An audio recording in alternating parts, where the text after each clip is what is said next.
नहीं, क्या दीवाने पने का सवाल है आपका कि क्यों नहीं आए ईसीआई के प्रोटेस्ट के लिए।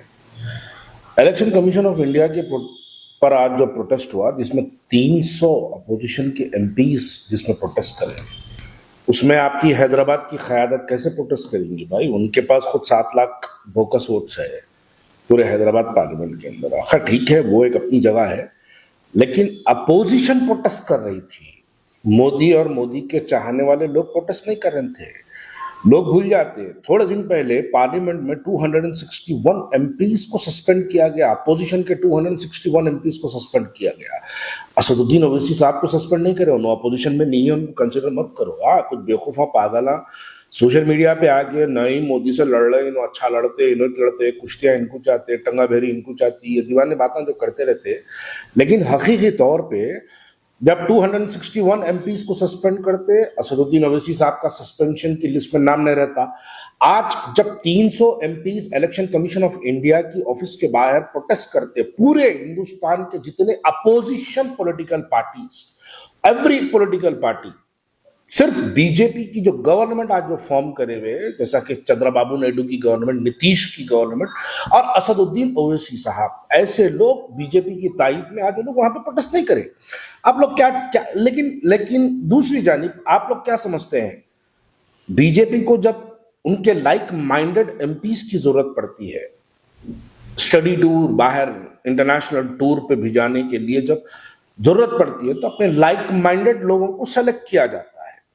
जैसा गुलाम नबी आजाद साहब है, बीजेपी के लाइक माइंडेड है। शशि थरूर साहब है, कोई झिझक नहीं है मुझे बोलने में, शशि थरूर है, उनको भिजाने के बीजेपी लाइक माइंडेड है। असदुद्दीन ओवैसी है, बीजेपी लाइक माइंडेड है।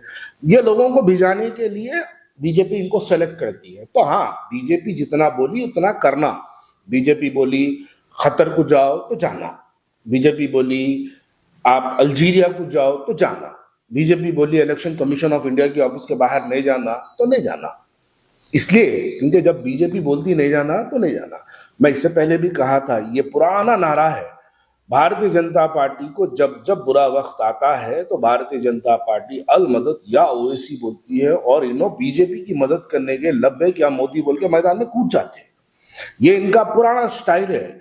लोगों को समझने की जरूरत है भाई। अब ये सवाल सख्त है, लेकिन इसका जवाब क्यों नहीं मिलता हमको कि आज जब पूरा हिंदुस्तान का अपोजिशन भारतीय जनता पार्टी के खिलाफ के जितने अपोजिशन पूरे पॉलिटिकल पार्टीज है, पूरे political parties election commission of India की ऑफिस का घेराव करने के लिए जब निकलते हैं, तो हमको उस सफों में असदुद्दीन ओवैसी और मुस्लिम क़यादत के जैसे लोग क्यों नहीं मिलते?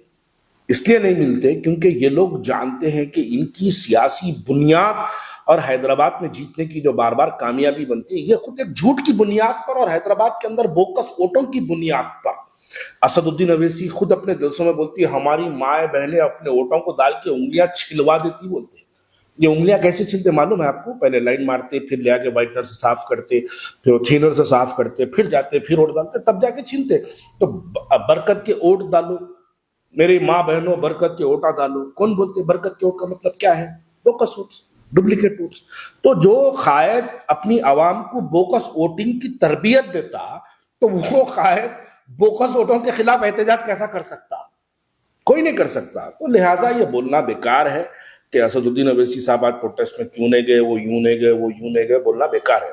दर हकीकत अगर हैदराबाद की सही से अगर इंक्वायरी की जाए तो हैदराबाद के अंदर 7 लाख, हैदराबाद पार्लियामेंट्री सीट के अंदर 7 लाख से ज्यादा बोकस वोटें आपको हैदराबाद पार्लियामेंट्री की वोटर लिस्ट में पाए जाएंगे।